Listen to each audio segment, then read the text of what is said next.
자, 얘들아, 오늘은 식물 광합성 지금 이번 시간에. 자, 이 광합성이라는 건 뭐냐면 식물이 빛에너지를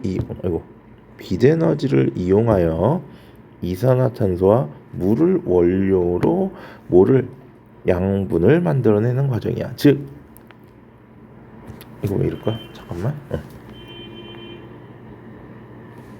에너지를 어떻게 한다? 흡수하더라. 그래서 이산화탄소와 물이 재료, 반응물 또는 재료고요. 에너지를 뭐 한다? 흡수해서 포도당과 산소, 생성물 또는 뭐 결과, 이렇게 우리가 얘기를 할 수 있다라는 거죠. 자, 그러면 얘들은 뭐냐 보면은 어디서 일어나느냐? 엽록체라는 곳에서 일어나. 이 엽록체는 어디에 있느냐면 식물 잎에 주로 존재하는데, 잎에서도 굳이 지금 식물의 주로 잎에 있고요.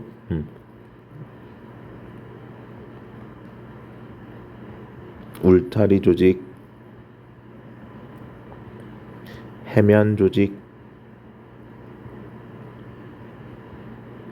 공변세포의 존재를 하더라라는 거.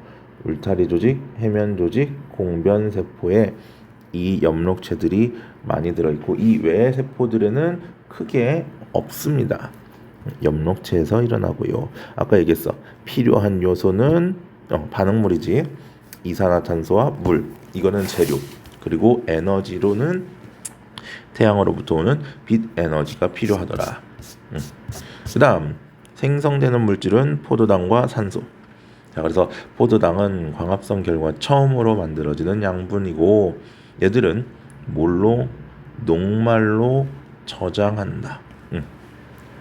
녹말로 저장을 한다. 그래서 뒤에 다시 한번 나오겠지만 포도당으로 만들었다가 녹말로 저장합니다. 언제? 낮 동안에. 그리고 밤이 되면 설탕으로 체관을 통해 이동하고 최종적으로 다시 어디로? 녹말, 기관, 어떤 뭐 예를 들면 열매라던가 뿌리, 줄기로 이동을 해서 거기서는 다시 녹말로 저장을 하더라. 그래서 포녹설록, 이게 만들었다 저장했다, 이동했다 저장했다, 생성 저장, 이동 저장, 이렇게 좀 기억해 주셔야 됩니다. 그다음 산소는, 자, 일부는 자기의 호흡에 사용되거나 또는 공기 중으로 방출된다. 자, 그러면 우리가 요거 실험을 좀 잘 알아야 되는데, 숨을 불어 넣는다는 것은요, 이산화 탄소를 공급하는 거야. 그럼 이산화탄소가 들어갔다라는 얘기는 얘는 산성으로 바뀌더라. 즉 BTB용액이 무슨 색으로 바뀐다? 노란색으로 바뀐다. 그리고 우리가 좀 알아야 될 건, 광합성을 하게 되면 뭐야? 이산화탄소가 소비되더라. 조금 전에 얘기했었지. 이산화탄소가 쓰인다. 그러면 색깔이 어느 색으로? 노란색에서 어느 녹색을 지나서 파란색, 청색으로 바뀌어버리는 거야. 그 얘기는 광합성을 했다라는 건 파란색으로 바뀐다. 즉 파란색이 됐다는 건 광합성을 했다. 자, 가 같은 경우는요, 아무것도 없어. 그러니까 변함이 없겠지. 그런데 나에는 뭐를 집어넣는다? 검정말을 넣었기 때문에 검정말이 뭐를 해? 검정말이 광합성을 했더라. 그러니까 색깔이 파란색으로 변하는 거고, 다에도 검정말을 넣긴 했지만 알루미늄 포일로 감쌌기 때문에 빛이 차단되어 광합성을 하지 못해. 그래서 변함이 없더라. 그래서 요 나하고 다, 가나다 중에서 가장 중요한 건 요 나가 되겠지. 자, 그 다음 광합성으로 생성되는 기체는 뭐를 통해서 할 수 있느냐면, 이렇게 검정말 위에 고무관과 깔때기를 이렇게 연결을 해놓고, 요 안에 탄산수소 나트륨이 뭐를 하는 거냐면, 얘가 이산화탄소 공급해주는 녀석이고요. 자, 집게를 이렇게 집어놓고요. 여기서 충분히 광합성이 일어났다 싶으면 집게를 열어서 향을 갖다 대면 향 끝에 불꽃이 활활 타오르더라라는 거. 왜? 산소는 물질을 잘 탈 수 있게 만들어 주는 거니까. BTB 용액 색깔 변화도 아까 얘기했던 것처럼 산성에서 중성, 중성에서 염기성으로 뭐 할 경우? 광합성을 할 경우. 왜? 이산화탄소가 점점 적어지니까. 자, 광합성에 영향을 미치는 요인은요. 첫 번째 빛의 세기, 두 번째 이산화탄소의 농도, 온도 이렇게 세 가지가 있는데요. 빛의 세기는 이렇게 증가하다가 어느 순간부터는 더 이상 증가하지 못하고 일정해집니다. 이때의 요 빛을 우리가 광포화점이라고 얘기를 해. 광포화점. 왜 그러냐면 자, 광합성에 사용되는 효소의 수가 일정하기 때문에 그 효소를 다 쓰게 되면 빛을 아무리 더 줘도 더 이상 광합성이 증가하지 않는다. 자, 이산화탄소도 마찬가지입니다. 점점 증가하다가 어느 특정한 공간이 넘어가면 더 이상 이산화탄소가 증가하지 못한다라는 거. 그래서 이 농도가 대략적으로 0.1% 대기 중에 0.1%보다 더 이산화탄소가 많으면 뭐 광합성이 더 증가하지 않는. 얘도 마찬가지로 효소의 수가 어떻기 때문에 일정하기 때문에. 마지막 온도는 이렇게 증가하다가 특정한 온도가 넘어가 버리면 급격하게 떨어져.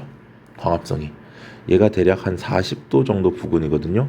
왜 그러냐면 40도가 넘어가면 효소에 변형이 오기 시작하기 때문에 광합성을 더 이상 할 수가 없습니다. 알겠지요? 자, 넘어갑니다. 자, 두 번째는요, 증산작용입니다. 증산작용이라는 건 뭐냐면 잎에서 잎에서 물을 수증기 형태로 바꿔주는 건데요. 자, 표피 가장 바깥쪽이 한 겹의 세포층입니다.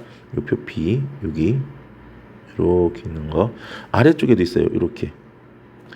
물론 공변세포는 표피가 아니야. 표피가 변화돼서 만들어진 거고. 자, 곳곳에 공변세포가 존재합니다. 이 공변세포는 뭐야? 기공을 만들고요. 공기의 통로. 기공이라는 건 잎에 표피 있는 작은 구멍으로 공변세포 두 개가 둘러싸고 있습니다. 공변세포가 이렇게 두 개가 둘러싸고 있어요. 이게 공변세포야. 자, 표피는요, 엽록체가 없기 때문에 방금 얘기했던 광합성을 하지 못합니다. 반면에 공변세포는 엽록체가 있고요. 그래서 이 기공은 산소나 이산화탄소, 수증기 같은 기체가 지나가는 통로가 된다라는 거고. 자, 증산작용이라는 건 식물체 속에 물이 수증기로 변한다. 그래서 공기 중으로 빠져나간다. 자, 그러면 이 물이 잎에서 물이 증발하게 되면 뿌리에서 흡수한 물이 잎까지 올라올 수 있게, 마르지 않도록 올라올 수 있게 해주는 기본적인 원동력이 되는 거고요. 뿌리에서는 뿌리에 흡수된 물이 물관을 따라 줄기로 이동을 하게 되고, 물관을 거쳐 잎으로 가게 되고, 잎맥에 물관을 거쳐 광합성 등에 사용되고, 일부는 밖으로 나간다. 자, 그래서 증산작용을 알아보기 위해서는 이렇게 이렇게 잎이 없는 거, 잎이 있는 거 해놓고 식용률은 물의 증발을 방지해준다. 그래서 식용률을 떨어뜨리는 까닭은 증발을 막기 위해서이더라. 그리고 이렇게 비닐봉지를 쌓는 경우가 있어. 이거를 다라고 보면은 가장 많은 증산작용이 일어나는 곳은 다. 그다음 이런 순이 되겠지. 왜? 요 안에 기체 수증기가 가득 차게 되면 더 이상 증산작용이 어렵기 때문에. 됐습니까? 그래서 잎에서 증산작용이 일어나는 걸 확인하는 실험을 하는 거고. 자, 기공이 그럼 열리고 닫히는 과정에 의해서 증산작용이 조절이 되는데, 기공은 공변세포의 모양에 따라 열리거나 닫힙니다. 자, 이렇게 열리는 건 낮, 닫히는 건 밤. 낮에는 이 공변세포에서 뭐를 한다? 광합성을 하더라. 그렇기 때문에 뭐가 생성된다? 포도당이 생성이 되고요. 광합성에 의해서 앞에서 얘기했었지. 포도당이 생성되면 주변에 물이 흡수됩니다. 그러니까 주변에 있는 물들이 이 공변세포를 이렇게 들어오는 거야. 그러니까 공변세포가 부피가 팽창을 하게 되고, 안쪽은 이렇게 세포벽이 두껍고 바깥쪽은 얇기 때문에 안쪽 세포벽이 두껍기 때문에 이렇게 바깥쪽으로 팽창을 해서 기공이 열리게 된다라는 거지. 그래서 낮에 열리고 밤에 닫힌다. 우리 그냥 일반 가게, 슈퍼 같은 거랑 똑같아. 낮에 열고 밤에 닫는. 그래서 기공이 열리면 증산작용이 활발하고 기공이 닫히면 증산작용이 일어나지 않는다. 낮에 열린다. 자, 그럼 증산작용의 역할 세 가지가 있는데, 뿌리에서 흡수한 물이 잎까지 올라오는, 그치?